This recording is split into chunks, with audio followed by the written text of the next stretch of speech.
Bonjour tout le monde, bienvenue à la Société des Jeux. Une semaine, c'est ce qui nous sépare du printemps.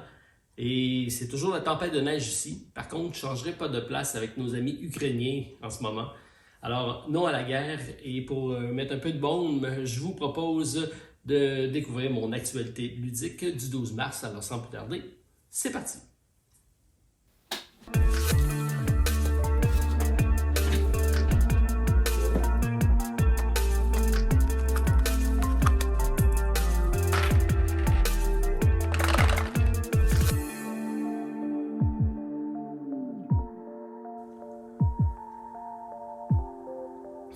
Bonjour tout le monde. Très content de vous retrouver en ce samedi matin, partager un café, petit déjeuner en votre compagnie si vous l'écoutez en direct. Et vous avez sans doute remarqué, j'ai un changement de décor et peut-être de qualité sonore et vidéo.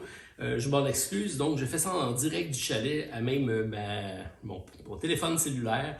Donc je tenais quand même à être présent pour vous partager les jeux que j'ai amenés au chalet, quelques réceptions au courant de la semaine et quelques actualités également à partager avec vous. Alors, je vais peut-être commencer avec une petite nouvelle pour ceux qui ont participé à un programme d'entrée de jeu. Donc, il y avait la possibilité d'aller précommander certains jeux, dont Boom Boom Game, qui était en socio-financement pour le Set Watch, donc la deuxième saison. C'est donc confirmé, je devrais recevoir le conteneur d'ici la fin du mois. Donc, mois de mars, début avril, vous devriez recevoir les copies. Pour ceux qui ont contribué à la campagne, c'est une bonne nouvelle et donc désolé du délai. J'ai eu effectivement quelques problèmes à ce niveau-là, mais content de pouvoir donc finalement vous l'acheminer et sachez donc que ça s'en vient très prochainement.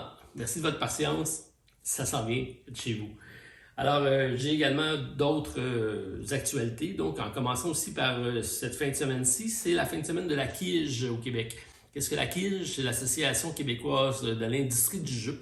Donc, c'est un regroupement de tous ceux qui œuvrent de près et de loin dans le milieu du jeu de société, mais également du jouet.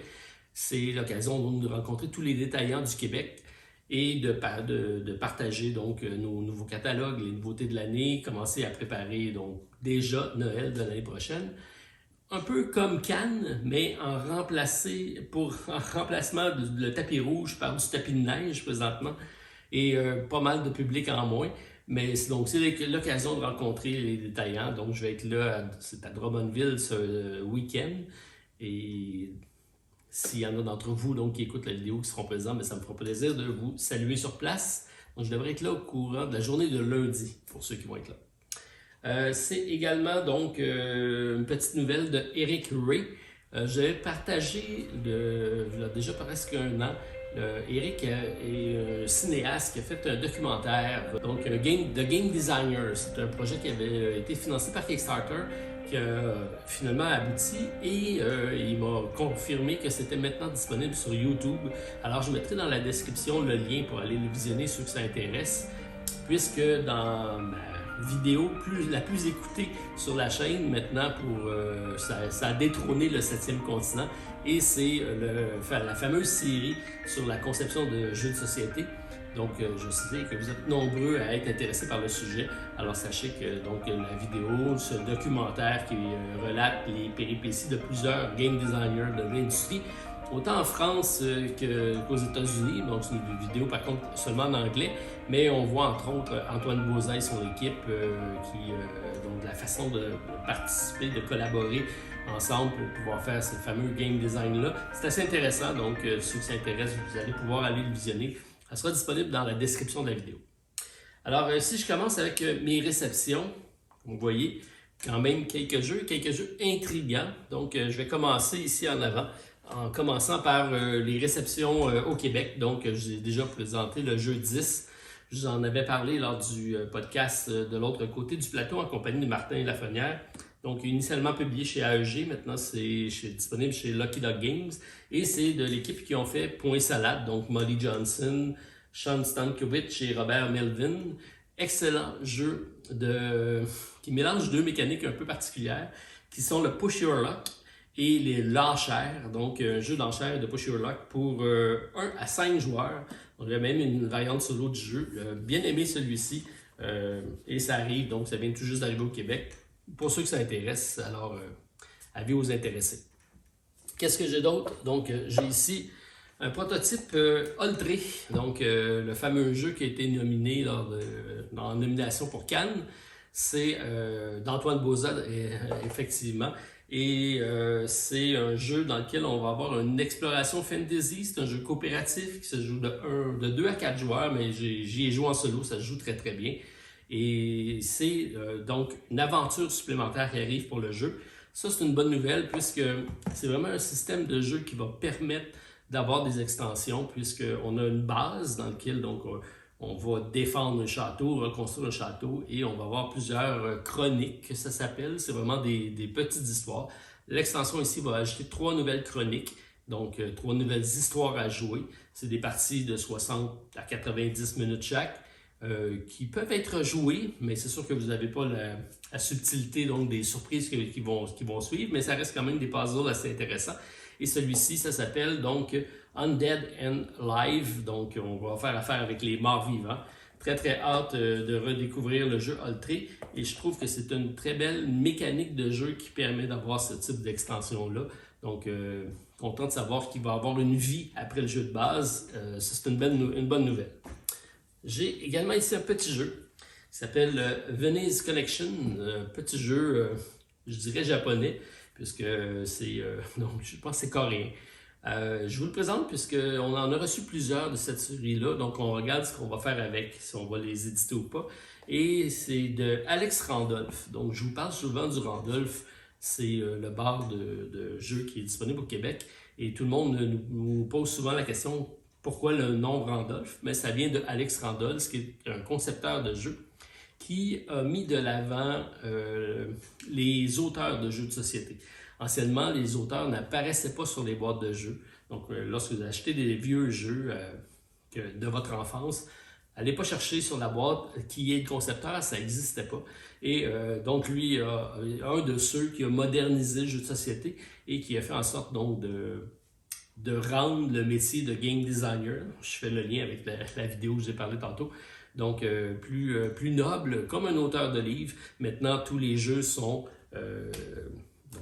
écrits avec le nom de l'auteur et on a des droits d'auteur qui suivent avec. Donc, Alex Randolph, c'est ce concepteur-là qui est à la base donc, du nom Randolph ici au Québec. Alors, c'était pour la petite histoire. Ensuite, on a la réception du jeu Horlog. Alors, j'en ai souvent parlé, donc c'est Assassin's Creed qui est Valhalla, le jeu vidéo, dans le jeu vidéo, il est possible de jouer à Horlog, qui est un petit jeu de dés.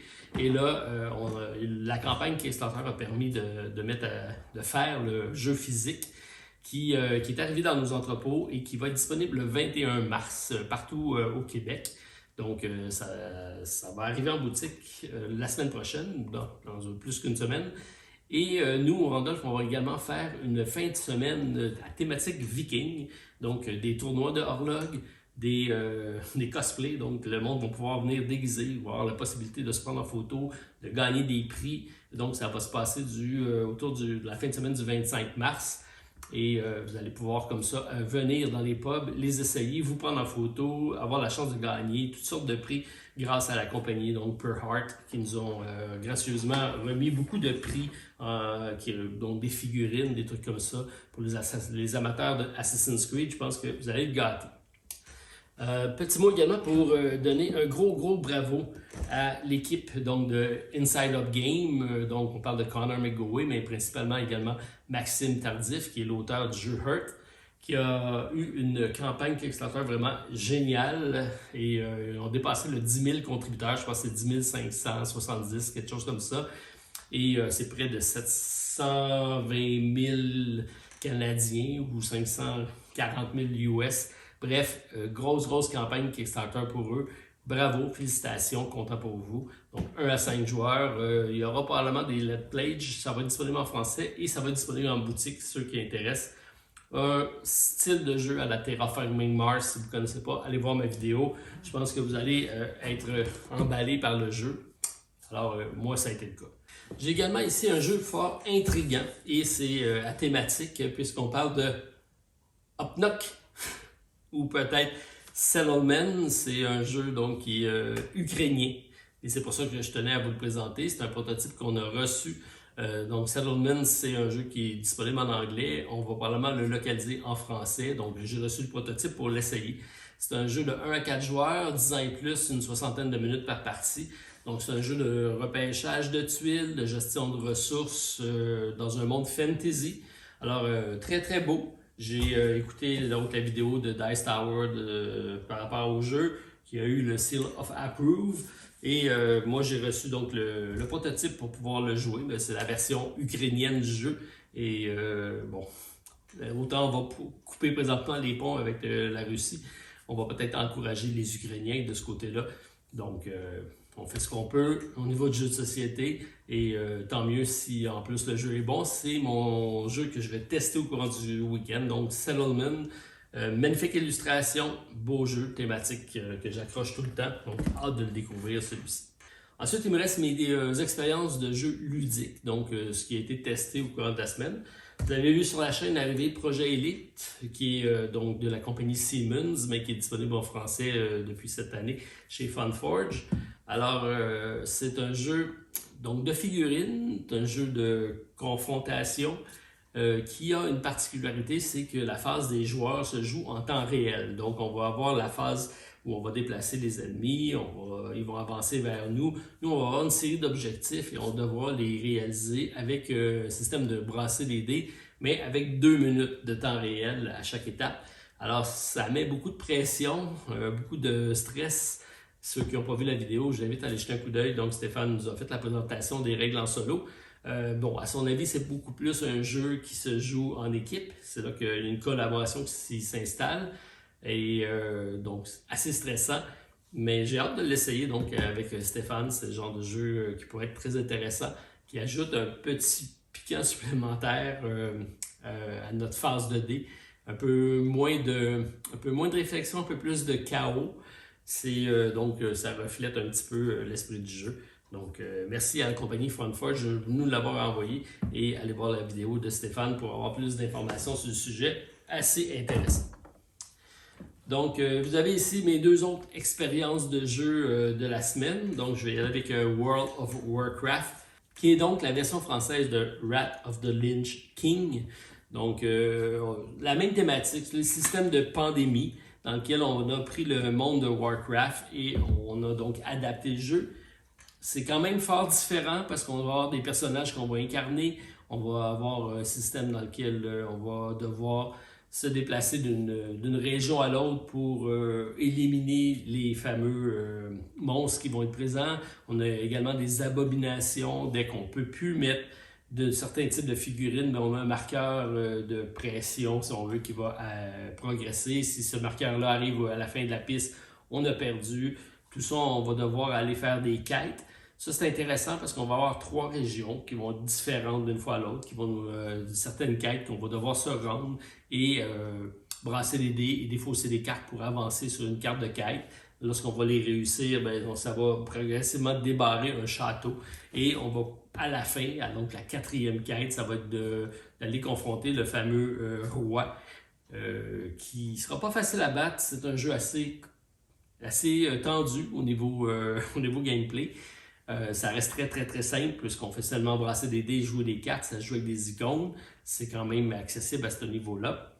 Mais c'est pas un jeu facile pour autant, donc c'est un jeu coopératif.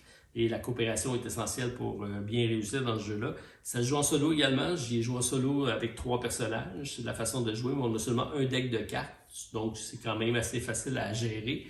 C'est également assez difficile à gagner. Donc on reconnaît très bien les bases du système de pandémie. C'est dans le même principe, avec une thématique peut-être plus accrocheuse pour ceux qui aiment le monde fantasy. La production est très belle, on a le droit à des figurines, on a le droit à des belles illustrations. Bref, rien à dire de ce côté-là. Sauf que, bon, pour moi, j'ai peut-être trouvé que le système de pandémie, ça fait longtemps que je n'y avais pas joué, puis finalement, je me rends compte que j'avais adoré ça quand c'était sorti, et là, je trouve que certains autres jeux coopératifs qui ont peut-être pris le devant par rapport à ça, sur le fait de remettre les cartes dans le paquet, savoir que ça revient, puis travailler sur les mêmes choses, c'est une pression qui est présente, qui est assez difficile. mais ça reste un peu prévisible parce qu'on sait c'est quels les terrains qui vont revenir d'une fois à l'autre. Bref, je- j'avais des attentes, je l'ai joué, je l'ai aimé. Je vais probablement y rejouer, mais c'est pas un jeu que je vais conserver à ma ludothèque.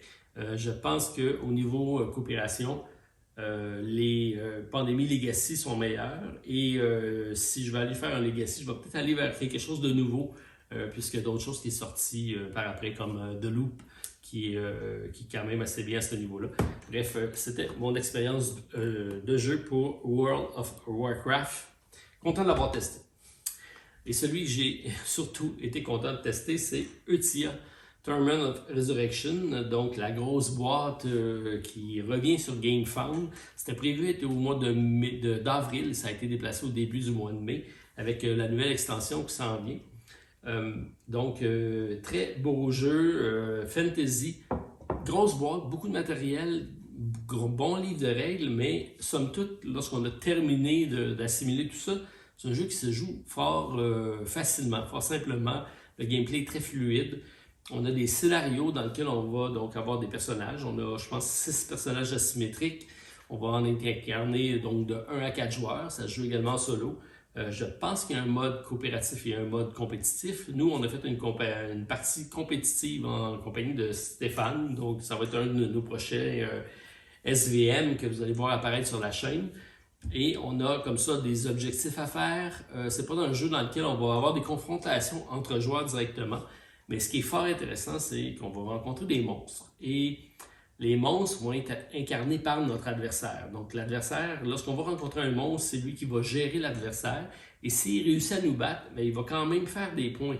Donc il n'y a pas d'élimination de joueurs proprement dit entre les joueurs, mais il y a un aspect fort intéressant à ce niveau-là qui nous permet donc d'avoir une certaine dualité entre les deux adversaires par monstre interposé, si on veut.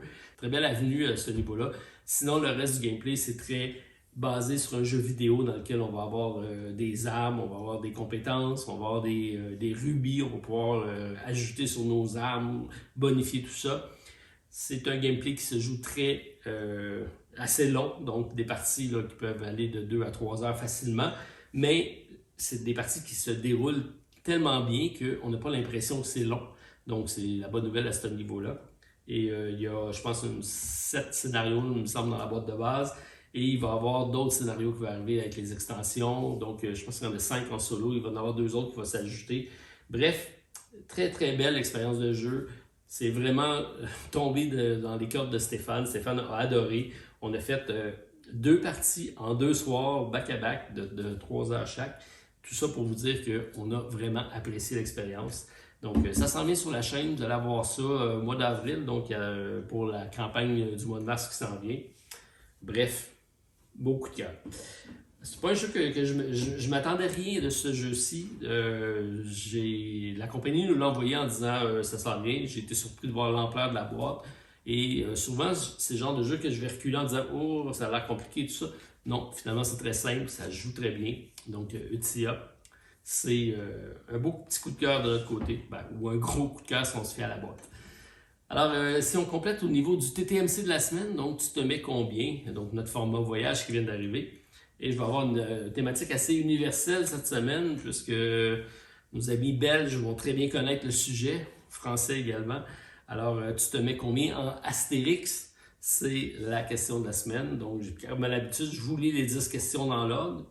Prenez le temps de prendre un crayon et un papier pour y répondre. Ensuite, je vais le relire une deuxième fois avec les réponses. Vous allez accumuler. La première question vaut 1 point, la 10e 10 points. Ça va faire un total sur 55.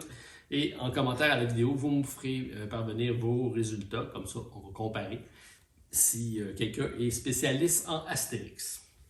Alors, j'y vais avec la question numéro 1. Donc, qui est l'inséparable et gourmand ami d'Astérix? C'est assez simple, donc c'est pour 1 point. On cherche le nom de son ami fidèle. En 2, à quoi est due la force surhumaine des habitants du village des irréductibles Gaulois? Donc, à quoi est due cette fameuse force surhumaine pour 2 points? En 3, pour 3 points. Pourquoi les effets de la potion magique sont-ils permanents chez Obélix? Ça vous donne des indices pour les premières questions. Alors, pourquoi les effets de la potion magique sont-ils permanents chez Obélix? Pour 3 points. En 4, dans l'univers d'Uderzo et Goscinny, par quel suffixe, donc à la fin du mot, se termine toujours le nom propre des Romains? Donc, tous les Gaulois ont un petit suffixe, tous les Romains ont un suffixe, on cherche celui des Romains pour 4 points. Alors, en quoi termine le nom des Romains? En 5, quel est le principal dieu souvent nommé dans les albums d'Astérix? Donc, on cherche le nom du dieu que le peuple d'Astérix vont souvent nommer. Alors, c'est pour 5 points. En 6, on dit que les Gaulois n'ont peur que d'une seule chose. Alors, on cherche laquelle. C'est dans un album, mais ça revient souvent. Donc, les Gaulois ont peur de rien sauf d'une chose. Et on cherche de quoi ont-ils peur, le peuple des Gaulois, pour 6 points. En 7, quel est le titre du premier album de la série d'Astérix créé en 1961? Donc, on cherche le titre du premier album pour 7 points. En 8, dans quelle région de la Gaule ancienne est situé le petit village des irréductibles Gaulois? Donc, on cherche le nom du village, dans quelle région de la Gaule? La Gaule ancienne, vous savez un petit peu c'est où. Donc, on cherche la région dans laquelle est situé le fameux village pour 8 points. En 9, quel est le nom des parents d'Astérix? Celle-là, je vais vous dire que je ne me rappelais pas. Donc, 9, quel est le nom des parents d'Astérix pour 9 points. En 10, quel est le titre du dernier album d'Uderzo et Goscinny ont signé et réalisé ensemble avant la mort de Goscinny en 1977? L'album est paru après 1977, donc il est en train d'écrire un album ensemble. Alors, on cherche le nom de cet album qui est le dernier de ce tandem d'auteurs-là pour 10 points. Alors, je pense qu'il va y avoir sans doute de bons scores cette semaine. Donc, si vous voulez prendre le temps de répondre, vous mettez sur pause. Prenez le temps de répondre aux questions. Sinon, on vient avec les réponses et vous me donnez votre pointage. Alors, pour un point, quel est l'inséparable et gourmand ami d'Astérix? On parle bien sûr de Obélix pour un point. En 2, à quoi est due la force surhumaine des habitants du village gaulois? C'est la potion magique pour 2 points. En 3, pourquoi les effets de la potion magique sont-elles permanents chez Obélix? Il était bien sûr tombé dans la marmite étant enfant, donc il est tombé dans la marmite. En 4, dans l'univers d'Uderzo et Goscinny, quel est le suffixe qui est toujours à la fin des noms des Romains? C'est us, donc comme Brutus. Donc, US, c'est la bonne réponse. En 5, quel est le principal dieu, souvent nommé dans les albums d'Astérix? On parle par Toutati, donc c'est Toutati. En 6, on dit que les Gaulois n'ont peur de rien sauf d'une seule chose, et c'est que le ciel leur tombe sur la tête, c'est pour 6 points. En 7, quel est le titre du premier album d'Astérix en 1961? C'est Astérix le Gaulois. En 8, dans quelle région de la Gaule ancienne est situé le petit village des irréductibles Gaulois?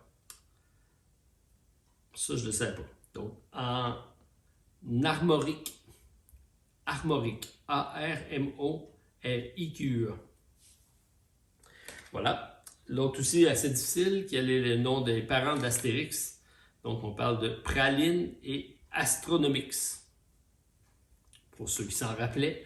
Et en 10, quel est le nom du dernier album du tandem d'auteurs avant la mort de Goscinny en 1977? L'album est paru en 1979 et c'est Astérix chez les Belges. Alors, c'était pour 10 points, qui donne le total de 55 points. Donc, vous me partagez votre pointage en commentaire. Bien hâte de vous lire. C'est une bande dessinée qui a suivi tout le long de mon enfance. Donc, toujours apprécié. J'en ai encore d'ailleurs des Astérix. Alors, c'est ce qui complète ma vidéo improvisée de mon cellulaire au chalet.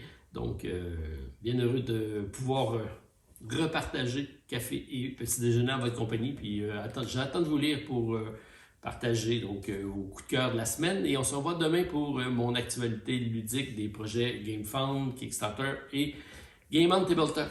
Merci tout le monde. À la prochaine. Bye.